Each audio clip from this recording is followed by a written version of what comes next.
ছোট ছোট 6টি বিড়াল ছানার বাচ্চা কত সুন্দরভাবে প্যাকেটের মধ্যে বসে আছে, এত সুন্দর। এই লাইটগুলোর ডিজাইনটা কিন্তু 9 ওয়াটের এলইডি লাইট, এটা কিন্তু 220 ভোল্টে চলবে না, এটা কিন্তু মাথায় রাখতে হবে। দেখতে পাচ্ছেন সুন্দর ওয়্যার গেজ দেওয়া আছে, তবে আর একটু ভালো দিতে পারতো ওয়্যারটা, কিন্তু বিল্ড কোয়ালিটিটা প্রাইস আন্দাজে খুব সুন্দর বিল্ড কোয়ালিটি দিয়েছে। এখানে দেখুন এই যে হোয়াইট কভারটা আছে, যেটা আমাদের লাইটটাকে কিন্তু খুব সুন্দরভাবে ডিস্ট্রিবিউট করে।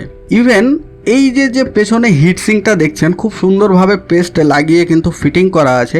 এই হিটসিংটা কিন্তু আমাদের এসএমডিটাকে রক্ষা করে, কারণ নর্মালি কিন্তু আমি হোল নাইট এই একটা এলইডি আমি জ্বালিয়েছি, প্রচুর হিট হয়। আমার যদি সম্পর্কে আই বাটন বা ডেসক্রিপশনে গিয়ে আপনারা লিঙ্ক চেক আউট করতে পারেন। আমাদের লাস্ট যে ভিডিওটা ছিল সেটাই ছিল ব্যাটারি প্যাক তৈরি করার ভিডিও। ব্যাটারি প্যাকটাও কিন্তু খুবই চিপ প্রাইসে তৈরি করেছিলাম। দেখুন, একটা ভিডিও তৈরি করতে আমাদের কিন্তু প্রচুর কষ্ট করতে হয়, প্রোডাক্ট পারচেস করে তার ভিডিও, এগুলো বলার কিছু নেই, করতে হয়। তো আপনাদের একটা সাবস্ক্রিপশন আমাদের মনে প্রচুর উৎসাহ জাগায়। জাস্ট আমি স্টার্ট আপ করেছি, অ্যাকচুয়ালি আমি 7 ইয়ার্স আগেও। আপনাদের একটা লাইক, কমেন্ট, সাবস্ক্রিপশন আমাদের মনে খুবই উৎসাহ জাগায়। সত্যি বন্ধুগণ, আপনাদের সাপোর্টের জন্যই ধীরে ধীরে এগোচ্ছি। তো আরও নতুন ভিডিও, এখানে আরও প্রজেক্টগুলোতে কাজ চলছে, তো সেগুলো রেডি হলেই আপনাদের সামনে তুলে ধরবো। তো আমাদের চ্যানেলের সাথে কানেক্ট হন।